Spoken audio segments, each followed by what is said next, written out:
Hello বন্ধুরা, সবাই কেমন আছেন? আশা করি সবাই ভালো আছেন। চলে আসলাম নতুন একটি ব্লগ নিয়ে। আল্ট্রা স্লিম 21 ইঞ্চি CRT টিভি পাওয়ার প্রবলেম ফুল সার্ভিসিং ভিডিও পার্ট 2। বন্ধুরা, আমরা টিভিটার ব্যাকপার্টটা খুলে নিছি।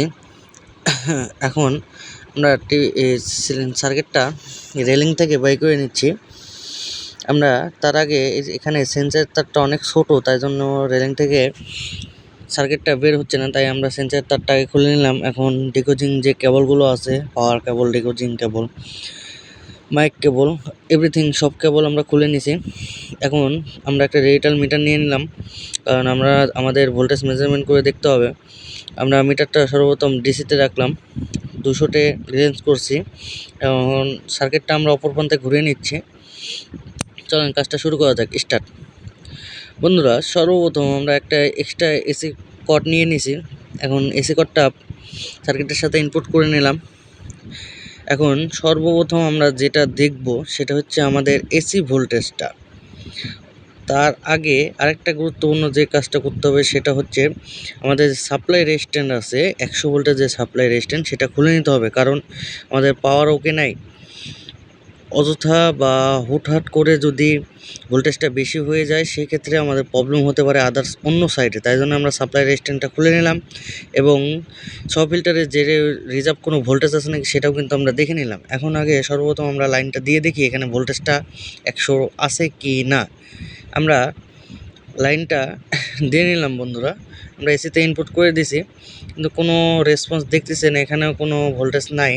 তাহলে আমরা এসি ভোল্টেজটা একটু মেজারমেন্ট করব। এখানে কোনো ভোল্টেজ নাই ফিল্টারে। এখন এসি ভোল্টেজটা আমরা একটু দেখি। আমাদের মিটারটা ধরা উল্টো হয়েছে, তাই জন্য ভোল্টেজ দেখাচ্ছে না এসি। আমরা সিধা করে ধরবো। আমরা এখন সিধা করে ধরতেছি মিটারটা। দেখেন এখানে 219 ভোল্ট দেখাচ্ছে। এসি ভোল্টেজ আমাদের এখানে ঠিক আছে। ফিউজের ওপার দিয়েও দেখলাম আমাদের ঠিক আছে। স্টেপ বাই স্টেপ আমরা দেখতেছি।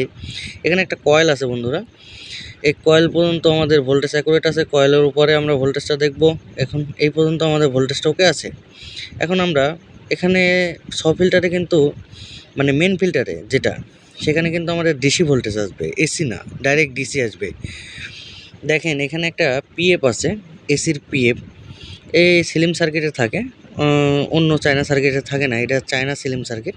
দেখেন এখানে আমরা যে পিএফটা ছিল সেই পিএফটা ডাইরেক্ট করে দিছি, কারণ পিএফ আমার প্রয়োজন নেই। এখানে ডাইরেক্ট এসি লাইন ঢুকবে একবারে রেকটিফায়ারের মধ্যে, রেকটিফায়ার দিয়ে ডিসি করে একবারে ফিল্টারে চলে যাবে। তা আমরা এখন লাইনটা দিয়ে নিছি। এখন এসি ভোল্টেজটা আমরা একটু দেখি। এসি ভোল্টেজটা ওকে আছে। এখন আমরা এই সাইড দিয়ে এখন ডিসি ভোল্টেজটা দেখব।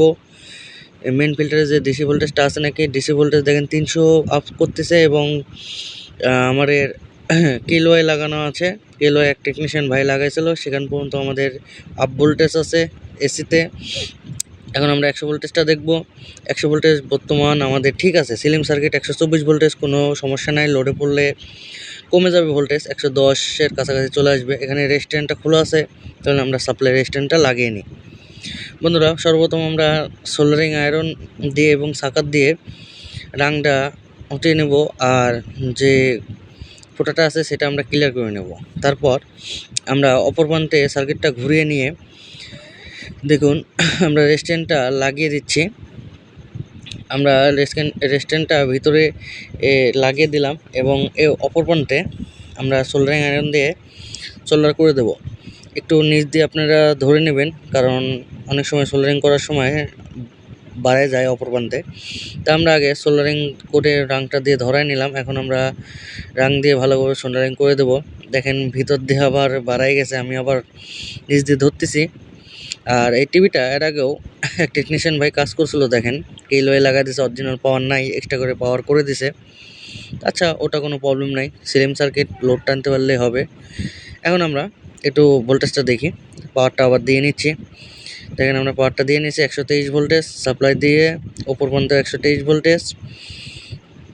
এখন অপর প্রান্তে 123 ভোল্টেজ আছে। এখন একটু আমরা ভার্টিক্যাল ভোল্টেজটা দেখব। ভার্টিক্যাল ভোল্টেজ কত আছে, 31, ওকে। এখানে 32 ওকে আছে। এখন 180 ভোল্ট দেখবো আমরা।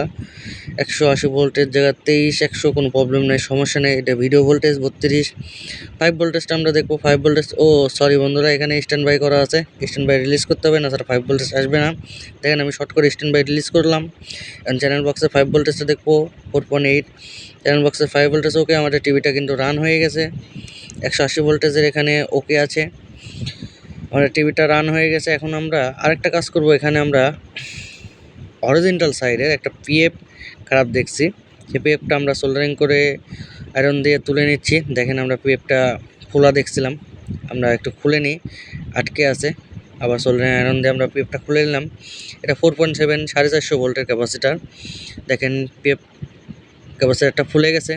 আমরা সেম মানের একটা নতুন ক্যাপাসিটার এখানে বসিয়ে দেবো। হরিজন্টাল সাইড সিলিম সার্কিটে হরিজন্টাল সাইড এক্সট্রা করে করা থাকে, কারণ সিলিম পিকচার টিউবের ওয়াট বেশি, তাই জন্য এক্সট্রা করে করা থাকে। তো বন্ধুরা আমরা নতুন একটা ক্যাপাসিটার নিয়ে নিছি। সামনের লেগগুলো একটু ওয়াশ করে নিচ্ছি বা ঘষে নিচ্ছি, যেন সোল্ডারিংটা ভালোভাবে হয়। আমাদের ঘষে নেওয়া হয়ে গেছে। এখন আমরা টুইজার দিয়ে একটু মাথাটা সোজা করে নিচ্ছে। এখন আমরা সার্কিটে এটা ইনপুট করে দেবো। নেগেটিভ পজিটিভ অবশ্যই দেখে লাগাতে হবে, না ছাড়া ক্যাপাসিটার বাস্ট হওয়ার সম্ভাবনা 100%। দেখেন আমরা ক্যাপাসিটারটা বসিয়ে নিলাম, একটু পিনটা ভাঁজ করে দিলাম, না ছাড়া অপর প্রান্তে পড়ে যাবে। এখন আমরা ভালোভাবে সোল্ডারিং করে দেবো ক্যাপাসিটারটা। আমরা রাং দিয়ে এবং সোল্ডারিং আয়রন দিয়ে ভালো করে আমরা সোল্ডারিং করে দিচ্ছি। আমাদের সোল্ডারিংটা ভালোভাবে করা হয়ে গেছে। দেখেন আমাদের কাজটা চলতেছে, আমাদের কাজ হয়ে গেছে। আমরা এখন বাড়তি যে মাথাটা আছে সেই মাথাটা ক্রস করে কেটে দেবো। কাটিং প্লাস আপাতত নাই, তাই কেচি দিয়ে কেটে নিলাম, সমস্যা নাই, কাটা হয়ে গেছে আমার। তো বন্ধুরা এখন আমরা একটু টুকটাক সার্ভিসিং করে দেবো। সেটা কী কারণে আমি বলি, অনেক সময় কোম্পানির ঝালাই থাকে এবং অনেক দিন আগে ধরেন আরেক টেকনিশিয়ান বলেন বা অন্য কিছু বলেন, ওরা কাজ করে থাকে। তে অনেক সময় আমাদের যে সোল্ডারিং করা থাকে সেই সোল্ডারিংটা ফেটে যায় বা অনেক কিছু লুজ হয়ে যায়, তাই জন্য আমরা একটু সোল্ডারিং করে দিচ্ছি, মানে মেন কথা বলতে গেলে সার্ভিসিং করে দিচ্ছি। যেখানে আমরা ফ্লাইব্যাকটা সোল্ডারিং করছি, এখন যে হরিজন্টাল সাইড আছে বা ভার্টিক্যাল সাইড, এক কয়েলের যেগুলো সাইডগুলো আছে সেগুলো আমরা একটু সোল্ডারিং করে দিচ্ছি। এটা ভিডিওর সেকশন, আমরা ভিডিও সেকশনটা একটু সোল্ডারিং করে দিচ্ছি। আমাদের ভিডিও সেকশন সোল্ডারিং করা হয়ে গেছে, এখানে শর্ট হয়ে গেছিলো, আমরা ছোটাই নিছি। তো আমরা ভার্টিক্যাল সেকশনটাও করে দিচ্ছি। দেখেন ভার্টিক্যাল সেকশনের হরিজন্টাল সাইড ম্যাক্সিমাম সব কিছুই আমরা করে দিচ্ছি। আমাদের সোল্ডারিং করা হয়ে গেছে, এখন আমরা ওয়াশ করে নিই। এখন দুটা কথা বলে নিই আপনাদের সাথে ওয়াশ করতে করতে। বন্ধুরা দেখেন এই ভিডিওটা আমরা যেভাবে করি, আপনারা যদি ধৈর্যভাবে দেখতে পারেন, আমরা কিন্তু স্টেপ বাই স্টেপ ভাই বলে দিই। নতুন টেকনিশিয়ান ভাইদের জন্য খুবই উপকারী এই ভিডিওটা। আপনারা যদি স্টেপ বাই স্টেপ দেখতে পারেন, ধৈর্য ধরে ভিডিওটা না স্কিপ করে, তাহলে অনেক কিছু শিখতে পারবেন। দেখেন আমরা সার্কিটটা ওয়াশ করছি কত সুন্দরভাবে, লুকটা দেখছে কি অনেক সুন্দর লাগতেছে। দেখেন আমি ক্যামেরাটা ভালো করে ধরে দেখাচ্ছি। তিনার দিয়ে ওয়াশ করার পর বেস সার্কিটটা দেখুন অনেক সুন্দর লাগতেছে। ভিডিওটা কেউ স্কিপ করবেন না, ধৈর্য সহকারে দেখবেন, অবশ্যই অনেক কিছু শিখতে পারবেন। আমাদের কাজটা ওকে হয়ে গেছে। আমার চ্যানেলে নতুন হলে অবশ্যই সাবস্ক্রাইব করে দেবেন, আর আমাদের পাশাপাশিই থাকবেন নতুন নতুন আপডেট ভিডিও পাওয়ার জন্য।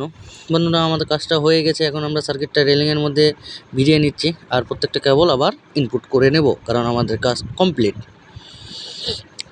এখন আমরা সর্বপ্রথম ডিগো জেনারেটরটা লাগিয়ে নিচ্ছি, কারণ এসি কেবল আমাদের লাগানোই আছে, পরে আমরা চেঞ্জ করে দেবো। তে মাইকেরটাও এখন লাগিয়ে নিচ্ছি। দুইটা মাইক অ্যাডজাস্ট করা এর আগে করছে, কারণ এক সাইড মনে হয় এদের আইসির খারাপ, এক সাইড আইসি খারাপ, তাই জন্য দুইটা মাইক অ্যাডজাস্ট করে নিছে। তো সেন্সারের কেবলটা লাগতেছে না, আগে ভিডিও কেবলটা লাগিয়ে নিয়ে ভিডিও আর সেন্সারের কেবল একটু রেলিংয়ের ভিতরে ইনপুট করে দিব। সেন্সারের কেবলটা ছোটো, তাই জন্যে পরে লাগাবো। এই দেখেন এখন লাগিয়ে দিচ্ছি, হাতা পাচ্ছিল না প্রথমে। আমাদের কাজটা কিন্তু সম্পূর্ণভাবে ওকে হয়ে গেছে, আমরা এখন এটা চেক দেবো। তাই ভিডিওর কেবলটা আমরা লাগিয়ে নিলাম, ভালোভাবে রেলিংয়ে বসিয়ে দিলাম। এখন আমরা ডিশের লাইনটা ইনপুট করে নেব চ্যানেল বক্সে। আমরা ডিশের লাইনটা ইনপুট করে নিলাম চ্যানেল বক্সে, এবং এসি প্লাগটা এসিতে ইন করে দেবো। এসি কোডটা আমরা সর্বপ্রথম ডাইরেক্টে দিচ্ছি, কারণ সিলিম পিকচার টিউব লোড নেবে, তাই জন্য ডাইরেক্টে দিলাম। সামনে ইন্ডিকেটার বাল্ব আমাদের জ্বলছে। এখন আমরা রিমোট দিয়ে টিভিটা ওপেন করব। আমরা রিমোটটা নিয়ে নিয়েছি, এবার টিভিটা আমরা ওপেন করছি। আমাদের টিভিটা ওপেন হয়ে গেছে বন্ধুরা, দেখুন কত সুন্দর ছবি চলে এসেছে। আগে যে প্রবলেমটা ছিল সেই প্রবলেমটা নাই। আমরা একটু টিপিয়ে দেখে নিচ্ছি, চ্যানেলগুলো চেঞ্জ করে সব কিছু করে আমরা দেখে নেব যে আমাদের টিভিটা ওকে আছে নাকি। আমাদের টিভিটা কিন্তু ওকে আছে। আমরা মেনু টেনু সব কিছু কালার মালার সব কিছু ওকে করে দেখেছি, আমাদের কাজটা ওকে হয়ে গেছে। ভিডিওটি ভালো লাগলে অবশ্যই লাইক কমেন্ট শেয়ার করতে ভুলবেন না।